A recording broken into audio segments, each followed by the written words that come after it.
Oi, oi, all right, how's it going? I'm Grant, you're you. This is the Doodle Review coming through with another edition of Sound Bites. This one's called All You Can Eat Electronica. Basically, going to round up about 8 to 10 releases in the kind of electronic club dance space that came out in the last 6 months or so that I haven't had necessarily a chance to do a huge deep dive on. Let's get into it.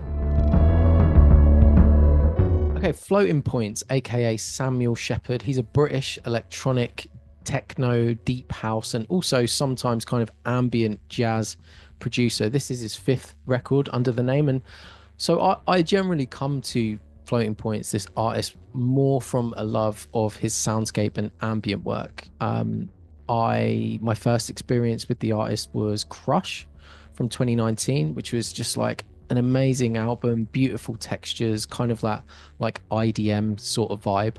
And then Promises, which is a completely left field collaboration, or at least before I really understood much about Shepard's work, a completely left field collaboration with him and Pharaoh Sanders, like jazz great, jazz legend, sadly no longer with us, Pharaoh Sanders, and then the London Symphonic Orchestra. The album's called Promises. It is incredible. I think it was, if not my top album of the year of 21 or 22, whenever that came out, like my number two album of the year or something. So, so good. So this album, Cascade, really didn't kind of fit into my narrative or expectations of what Floating Points does, because I've only really come through or experienced this artist through these more kind of like artistic ambient expressions. And this is way more of a straight up, I say straight up, but kind of like dance club focused. These tracks are very kinetic, energetic. They have the standard kind of builds. I feel like this would go down great in a club environment. And so, yeah, it was different for me. Shepard's obviously amazing at these builds that he's making, these harder edge builds, because he's got such a command of sound, structure, and tone across, all ranges of synths and electronic instruments. It really comes into play on kind of a grittier track like Birth 4000, which is one of my favorites of those tracks. But I would say that, I guess, just based on the context of how I understand Floating Points, it's not really those ones that the kind of that I'm that fussed about. It's tracks like Octatillo or Octatio or whatever it is, that really progress to the club level stuff from his more ambient, like from a more ambient soundscape basis. Those are the tracks that I really liked as an album experience. And I find this with a lot of electronic and dance, kind of dance, quote unquote, albums in that genre, is that the album isn't really, the premiere experience for that release. These artists, their main stage is the club, is a mix that could last an hour, could last 2 hours, could last more. And I feel like these songs or these pieces would work incredibly well in that environment. In an album environment, it's okay. This is something that I would put on when I'm like really need to kind of like get into like lock in with some focus. So for me, I'm going to say this one is decent. Would I add it to my list of records that I need to buy? Probably not. But I think it's decent. I think if you love this sort of stuff, you enjoy it. And also, just a random one. This album was recorded in Rancho de la Luna, which is wild to me. For those that don't know, that is the studio. It's a renowned studio in the California desert. That is the kind of like the hub for artists like Queens of the Stone Age and all of those sorts of like, more rock leaning outfits. So yeah, kind of cool that it was recorded there. Check it out, see what you think. Okay, so one third of the XX, Jamie XX, is back with his third album. He's produced, he's been around, he's been active for a while. He's never gone offline. He's produced both of the solo records from his bandmates, done many remixes, many features. But yeah, in the last, I suppose, 10 years, this is only his third record, but it's great. I mean, one of the things that sets Jamie XX apart, which is different from what I was just talking about with Floating Points, and maybe this comes from his time, the fact that he started in the XX, is he knows how to build an album. The sequencing on this LP is spot on. There are builds, and the tracks still have that club ready feel, but the builds are sometimes sequenced as their own tracks, and they work as their own self-contained thing, which I don't think you always get in an artist that's rooted in dance music. And I feel like you get the sense Jamie XX knows how to take these pieces that he's produced, and I would wager that he almost has two versions, right? He has how he would construct this album as a set, how you would go and see it live in a DJ environment, and then how it works, on an LP in an LP format. He's really got command over those two mediums, and that makes it a really enjoyable listen when you don't have that club context to fall back on. Beyond the sequencing as well, there's obviously a ton of bangers here. Waited All Night is a track that sees him joined by Romy and Oliver from the XX, which beyond being a good track just reminded me of like, where are those guys? The XX haven't done anything in ages at this point. We also have great guest features across the board. Honey Dijon, their feature track provides like a nice kind of funky house banger. The track that features Robin gives us like a deep hit of Euphoria, especially with the like horn samples on the track Life. It's great. I think this is a really solid album. To pardon the pun, I don't see this as having the X factor of his debut In Color from 2015, which was just incredible. I would say that maybe that was more of a potential modern classic in the genre, but this is still great and very much going on my list. Okay, so the fourth album from Fred again, 10 Days. Supposedly 10 songs about 10 days, but there's 20 tracks here, so I don't know what that's all about. I got a strange relationship with Fred again, to be honest with you. Guy's undoubtedly incredibly talented, great producer, great musician. His enthusiasm for creating music, I think sometimes, you see he's gone viral so many times for just like his classic thing of like how he really gets into making his beats, and he'll do it anywhere. And that, I think, sometimes can rub people up the wrong way. I'll be honest, I find it a bit grating, but don't know whether that's just a British thing. Like sometimes people's unbridled enthusiasm, especially when they're good at something, just winds you up, and it's like, why is that a thing? Anyway, really respect it, respect the enthusiasm, respect his skill, and he can deliver huge bangers, right? The last album had a track called Delilah. It's like, pull me out of it, like, ba-da-da. Tune, big tune. But I find the earnestness with which he delivers a lot of the softer stuff just kind of lame and cringe inducing, if I'm honest. Like, people go on about the folk artists of the mid or late 2000s into the early 2010s, like the Mumford & Sons, the Lumineers, and how this inspired a whole generation of singers to like sing in this kind of cursive style. I'm not even going to do that, but like TikTok call it singing in earnest, like hello, and people make fun of that now. But everyone seems to overlook the fact that, and I'll put this in the hands of two artists that I think are brilliant, but Sampha and James Blake, they've kind of spawned their own version of that. And like Fred again is totally an example of this overly earnest vocal delivery over these sensitive beats that I find almost as cringe as those artists that we take the piss out of for being for singing in cursive. So I found this album a struggle, like I do most Fred again records. It's got one incredible bright spot, one song that is a banger that actually was like a song that I continuously came back to last year, which is Places to Be. And it benefits from being one of the kind of soul upbeat tracks that Fred again does so well. But also it has Anderson .Paak, and his energy, his enthusiasm, his guest verse, it is just like such a banger. And I love that one. I sadly don't love anything else here. I find it quite grating. So look, I'm going to give this one a bad, even despite that great song, but I'm sure your mileage will vary. I think there's a whole audience of people that absolutely love Fred again, and fair play. Just doesn't do it for me. So this one's a bad. Obviously, it's not on the list. Okay, so Honey is the sixth Caribou album. Caribou is the alter ego of DJ electronic producer Dan Snaith. He's also got other projects, one of which being Daphne, which I think has kind of diverted a lot of his attention for a while.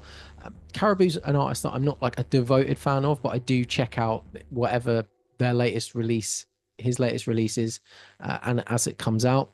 And I think that Honey, when I was talking about like floating points versus Jamie XX and how Jamie XX knows how to construct an album as well as he does a DJ set, and floating points feels like you're kind of tuning into just a set that maybe doesn't work as well on an album format. Honey sits somewhere in the middle of those. It's not quite as dynamic as Jamie XX, but more so an album experience than what I deemed the floating points record to be. The track Campfire is a great example of that, with its like this robotic voice loop and kind of clanky electric pianos. Caribou's always kind of epitomized to me a more fun, uplifting approach to this form of music rather than maybe the darker, harder dance projects that are out there. Over Now is a good example of that, with this very 80s no wave feel. It feels almost like a remix of a lost hit from that decade. And then Climbing is probably the one that I come back to a bunch on this record. As the name suggests, it's built around this kind of melody that builds and builds and builds, and even if the pitch isn't necessarily changing, it feels like it's consistently going like up and up and up, and it's just like a really fun kind of carousel of sound that I really enjoy. This one's great, I'm going to say. Yeah, putting it on the list. Next up, Welsh electronic artist Kelly Lee Owens and her fourth studio album called Dream State. I first got into Kelly Lee Owens with her 2020 record, Inner Song, which I found to be a personal, moving slice of sensitive electronica that, I guess, while we were talking about Fred again, just like avoids that cringiness, earnestness, and just felt genuinely emotional. LP8 is a follow-up to that, which came out a couple of years later, and I just didn't connect with that at all, not anywhere near on the same level. And it was very abstract, which isn't normally a turn off. I just wasn't feeling it. Here I've noticed that Dream State Kelly Lee Owens is on a new label.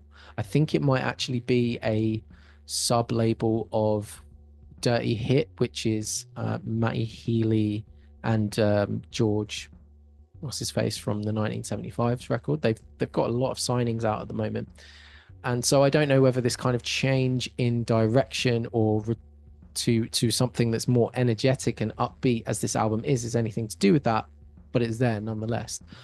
Dream State is actually built on a lot of collaboration. So there's producer and writer credits from Bicep, Tom Rowlands from the Chemical Brothers, as well as George Daniel, that's his name, George Daniel from 1975 as well.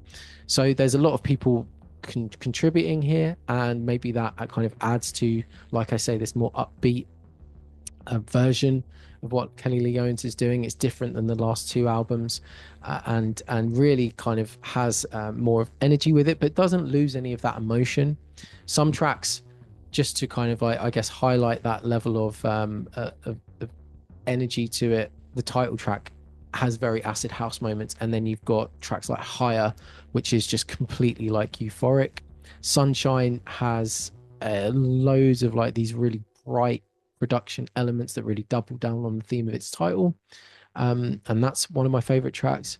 Yeah, I have to say, I probably enjoy this a little bit more than Inner Song, I think, than that first one I like, Dream State. It's just really nice mix of all of the things that you might want in an upbeat kind of dance focused record, but with a slice of that ethereal emotion that Kelly Lee Owens has proved over the last couple of records that she can really do. So yeah, this one's great, and it's definitely going on my list.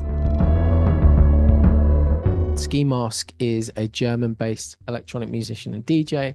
I think this is their fourth album under the Ski Mask name, but the guy goes under many different pseudonyms. I first came into contact with this artist after their Compro album, which came out in 2018, and I absolutely fell in love with that production.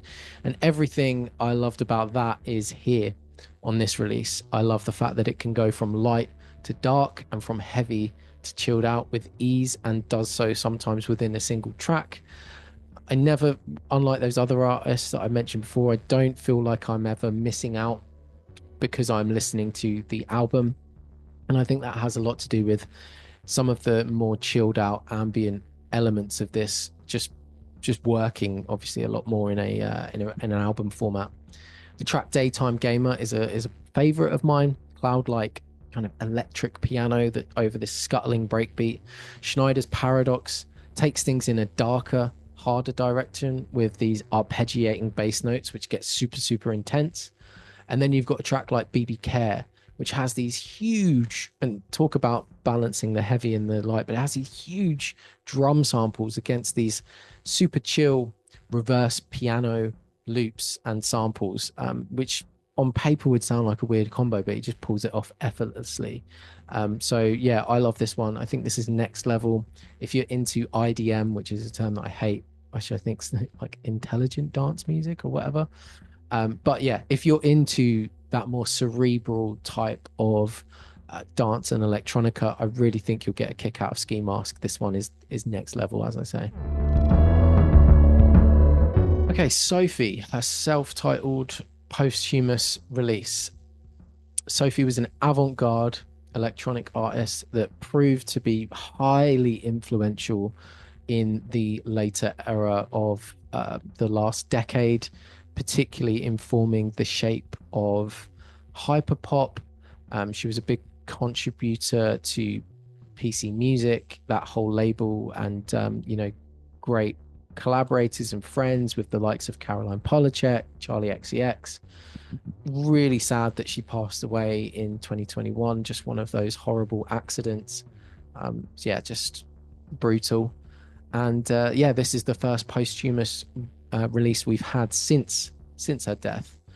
Now, I don't really know what to think about this record, to be honest with you, because on one hand, I'm completely not an authority on Sophie's music or the scene that it comes from. I'm very much, a tourist there. I take what I like from certain things, but I'm not entrenched in any way, shape, or thing. I really only know Sophie from Oil of Every Pearl's Uninsides, her first record. And when I first listened to this, I felt like this just felt a bit disingenuous to what that was. Now, that being said, I've since read that Sophie was supposedly very close to finishing this record before she tragically passed away. So I don't want to read too much into that because it sounds like, this is just where she was going. And in another world, we would just be talking about this as a change of direction to go in a more commercial area rather than, a slight kind of changing of the narrative of what this artist was by people that were desperate to get an album out. I don't think it's that. I'm just saying. But that's how it struck me initially, because nothing really on this release really hits the same as stuff like Face Shopping off of that first record, which is challenging and weird and bombastic, but also, entrancing. And so, but the stuff that goes in a more abstract direction on this doesn't feel like it fits the rest of the tracks that are here and also aren't great. The intro is slow and just, it's like an 8-minute build up to an album that then feels like it goes in a completely different direction. Plunging asymptote is fucking annoying. And yeah, I don't know, there's more interesting ones. So Do You Want to Be Alive, I quite liked. Elegance, I don't know, there's some like Love Me Off the Earth that feels closest to the Sophie sound that I knew from Oil of Pearl's Uninside, but the rest of it feels like a lot of try and embellish the commerciality of this artist to build that legacy. And I mean, who am I to judge that? And some of these tracks are actually bangers as well. Most of them led by BC, some artists that I don't know who are credited as BC Kingdom and Liz. So Live in My Truth, Why Lies, great tracks. Reason Why is a big tune with Kim Petras. And My Forever, I think, is one of the more low-key and sentimental tracks, but one of my favorites here. Cecily Believe, who I've enjoyed her music in the past, is the feature on this track. And yeah, that's the one that captured my imagination the most. It still didn't feel like what I would expect from a Sophie album. But again, I think I'm just projecting too much because this seems like it probably was the direction that Sophie wanted to go in. And fair play, it would have been a great move for her, having built this real underground credibility, to kind of push into this slightly more mainstream album. But yeah, for me, Oil of Every Pearl's Uninsides is incredible. This has great moments, but just didn't land for me in the way that an artist of this caliber deserves. I don't, is the right word? I don't know. Trying to be as sensitive as possible because it's a real shame that this incredible artist passed away, and you can just tell from the activity, from how often she's mentioned by other artists in their songs, how much of an impact she had on a personal level. So it's devastating when this happens, especially for someone so young. So yeah, rest in peace to Sophie. I am gonna, sadly say that this one I found to be a bit mid. I'm not gonna add it to my list, but there's certainly some great tracks from it. Okay, so Taureau et Moi, the eighth album, Whole Earth. This is real name Chaz Bear. This is his eighth album, and I've always known Taureau et Moi to be a producer of more of like a light electro, neo funk kind of pop sound. Very easy to listen to, very modern, very of the time. And yeah, I think I've never had anything completely blow me away from this artist, but it's definitely always like pleasant to listen to. This was a real surprise to me, though. This was a complete left turn into more of an emo rap and trap sound. Supposedly, the artist was inspired to kind of revisit their earliest musical influences from when they were growing up, which was actually pop punk. And so you can hear some of that in this for sure. Chaz Bear's knack for melody is still incredibly strong. It's just that I think this dramatic shift to the emo rapper thing feels quite severe, almost like wearing cosplay, and could be accused of being disingenuous. It doesn't feel like, in a lot of cases, it doesn't feel like Taureau et Moi bringing him to a emo rap sensibility. It just feels like a trying to transplant into that genre. Nonetheless, there are some interesting things here. So there's a lot of production that leans on like drones, distortion, and guitars, and maybe even samples. But I find that really interesting. I think tracks that do that are like HOV, Hollywood, Reseda. You could definitely hear, certainly from the last album, like a modern Blink 182 style on that. And I think there are other moments on the album where you do maybe get a glimmer of what could be incredible, which is a mix of Taureau et Moi, them as a genuine musician, their style mixed with where he's wanting to go. I would say that Baby Daddy, with the beat and the heavy bass and Travis kind of Scott vibes of Undercurrent, really work. CDR is a pretty interesting track, although the kind of backing tone reminds me of like an iPhone alarm. Yeah, it's a mixed bag, this. Look, I'm going to say it's decent because there are some really great tracks in there, and some of them do this really good thing of fusing these two styles, but then some of it just feels like Chaz Bear wearing a costume of an emo rapper that I don't feel like, yeah, it just comes off as a bit disingenuous. So look, I'm going to say this one's decent. I'm not adding it to my list. What's wrong with New York? Asks The Dare, aka Harrison Patrick Smith, an artist that gained some traction in a project called Turtlenecked, and then post-COVID re-emerged for some seemingly out of nowhere as The Dare, which is such a wanky name. I'm going to be honest, such a wanky name, but fair play. Art is art.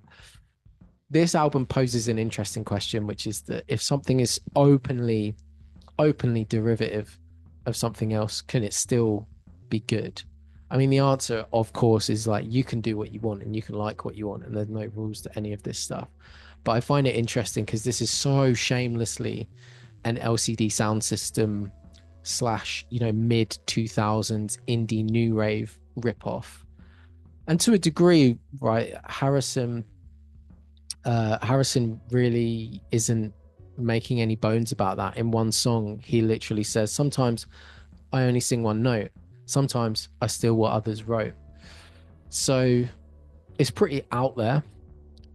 Is a very obnoxious. This album is a very obnoxious pastiche of a scene that undoubtedly did it better. And I think maybe what makes this pill a bit hard to swallow is like we're not that far away from that time. I mean, it feels like a million years ago with how crazy the world we live in now is compared to then. But what we're talking 2005? I suppose that's 20 years ago, but it just doesn't maybe I'm showing my age. It just doesn't feel like we're far enough away that you can do a pastiche of it and make that like an artistic thing. It kind of feels like karaoke in a way. You know, in some respects, how much we're talking about it being derivative is maybe a measure of how successful the Dare is at copying the sound. And also, you have to remember as well that in rock, there are a lot of bands that have proven that this type of pastiche can work. But I generally find maybe what the difference is that maybe there's enough of a gap to make it feel relevant in some way again to do a pastiche of it. They're also the artists I'm thinking of, by the way, are like Eagles of Death Metal or the Hives, for instance, who are very much repackaging certain styles of rock music, particularly Eagles of Death Metal. But I think maybe the difference, and I know this is completely different styles of music, but maybe the difference is that the gap between them making music now and what they're pulling from is a bit bigger, it's a bit wider. It's also a bit of a wider pool of music, right? It's not, if you were to talk about Eagles of Death Metal specifically, it's like Rolling Stones, yes, first and foremost, but all kind of 70s classic rock and roll, you know, glam rock, T-Rex. There's so many nuances and sides to that style of music that they can pull from and maybe add like enough of their own secret sauce that it just gets over that line to be original enough that you can enjoy it on its own terms. With the Dare, he's pulling from this like very specific sound from a very specific location from a 5-year period and not doing anything other than that. It's just like, this is me cosplaying. I keep using cosplaying as a term, but this is me playing dress up as James Murphy in LCD Sound System. How is it? The thing is like if you fucking stop being such a twat and stop intellectualizing everything, some of these tracks do bang a fair bit. I think sometimes I like Girls and sometimes I don't, which is the big single. It's a little bit try hard, which maybe is something that comes off quite a lot on the record, but it can be a bit of a banger. I do genuinely like the melancholic element of Elevation, which I think is quite cool. And there's the dark intensity on a track like Good Night, or sorry, Good Time. Checking my notes. Dark intensity of Good Time, and then there's a talk about a band that doesn't get talked about a lot from this era is CSS, and the Dare kind of cribs a bit of their funk element, disco funk element on the track All Night.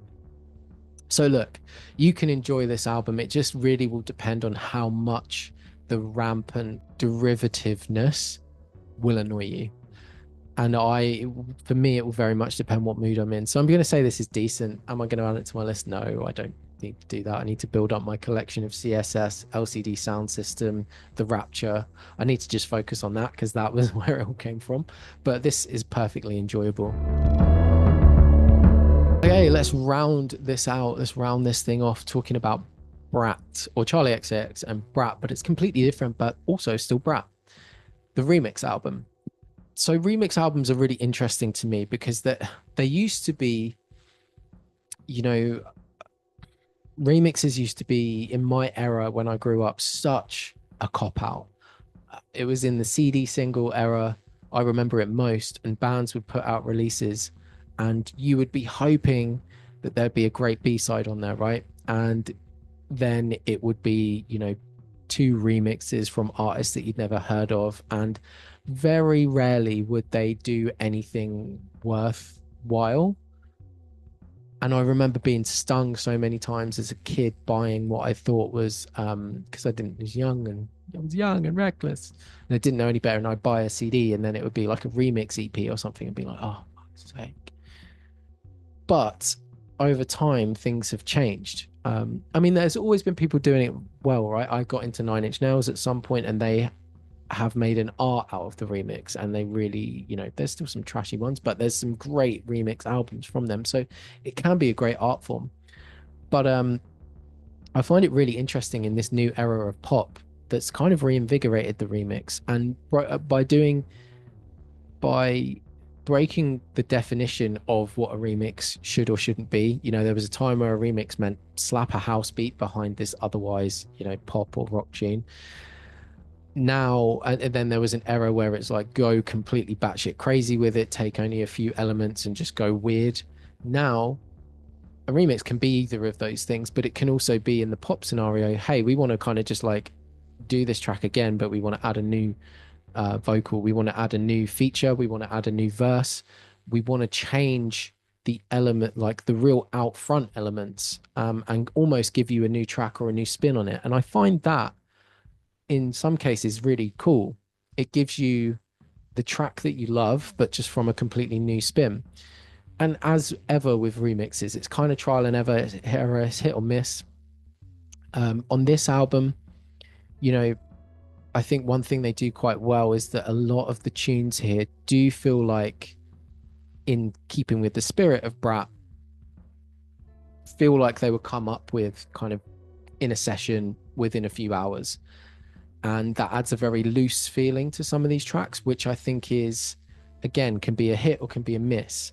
I think that, one track where you really hear it is the opening with that takes 360 or 365. I think it's 360, and features Robin and Young Lean, where initially I was like, oh, this kind of feels weird. They're like throwing out hooks and then not really coming back to them much, things that they could have embellished. But then over time, it just becomes really charming. On that track in particular, there's just a couple of things that sit odd for me. Like Charlie reinterpreting her bumping that hook to got that, which doesn't, to me, quite work, but you get charmed by it. And then Robin and Young Lean have this line that's like, that's what I've been told, which is such a cool little hook. But they come like you could build a whole song from that hook, but they kind of don't often. So yeah, I think that one is one that's fun and really feels slapdash, like it came together in a short amount of time. And like I say, it's got a charm to it. Even the things that they maybe could have done differently feel charming. There's other tracks where it feels less like it comes together. So for instance, Ariana Grande featuring on Sympathy is a Knife. Just I couldn't tell you what they add to that or how it goes, but fair play. It's probably the most avant-garde song that Ariana's ever been a part of. And it's not bad. I just can't remember that. I think the one I was most excited about would have been the Julian Casablancas remix. Obviously, that just feels like a colliding of worlds for me as a predominantly rock fan that in the last 10 years has like found a new love for pop. I still have my roots in rock music. Strokes, obviously a great band. So to hear Julian go into this in this world with which he often pushes because he's a great fan of pop music, and him and Charlie XCX, when you've heard his solo work and hear the voids and just his personality, it makes perfect sense. Am I thrilled with what came out of it? I am, but Casablancas is like the least interesting bit to me. I'm most interested with is that song, which is Mean Girls, And maybe it was always there in the beginning, but it sounds like a cover of Owner of a Lonely Heart by Yes, which is really maybe those tracks always fit together. Maybe, like I say, Mean Girls was always kind of subtly picking up that style. But yeah, I quite like how they've reinterpreted that. But I didn't feel Julian Casablancas's part so much was so great. Cool for him to be on there. To be honest with you, kind of upset that the what now became fake news of Fred Durst being featured on this album didn't come to fruition. I think that would have been interesting. My overall favorite track here is I mean, I liked the Billie Eilish Guess track, and obviously having Lord on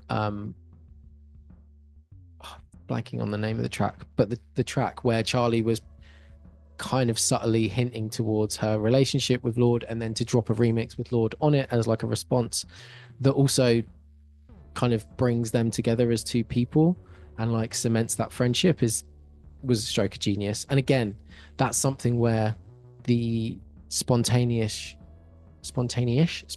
approach to this album really works. But I digress. The banger of this album is the Troye Sivan Talk Talk remix. Like that stands alone as a big tune all of its own, and doesn't use a whole lot of the hooks from the Charlie version, so it could almost exist as its own track. They've he's really put a different lyrical spin on it, and it's fun and exciting, and I think these two artists always work well together. Obviously their big hit 1999, which is one I absolutely love, is just tantamount to that. So this is probably my favorite remix on the set. Yeah, what do I think of it? I'm gonna say this is great. It's hit or miss. There's a lot of tracks, but it's more hit than it is miss. Nothing is bad, and the high moments are really high, and they're building off a big base, right? The Brat album's amazing. So yeah, I would say this is great. Would I buy it? Like, would I put it on my list? Probably not. I'm happy with it just on a streaming point of view, but I've got Brat on vinyl, which is what counts. But yeah, right, that is like, what is that, 8, 9, 10 albums? Definitely time to knock it on the head either way. Obviously these are all just my opinions, which in the grand scheme of things mean diddly, so just let me know what you think in the comments. If you haven't heard any of these, maybe go and check them out, come back and let me know. Check out other reviews linked in the description. And if you can be asked to do all that, you may as well subscribe. Stick around, share some thoughts, show some love, or just have some abuse in the comments. And I'll see you in the next video. Right, mate. Take care. On you go. Cheers. Bye.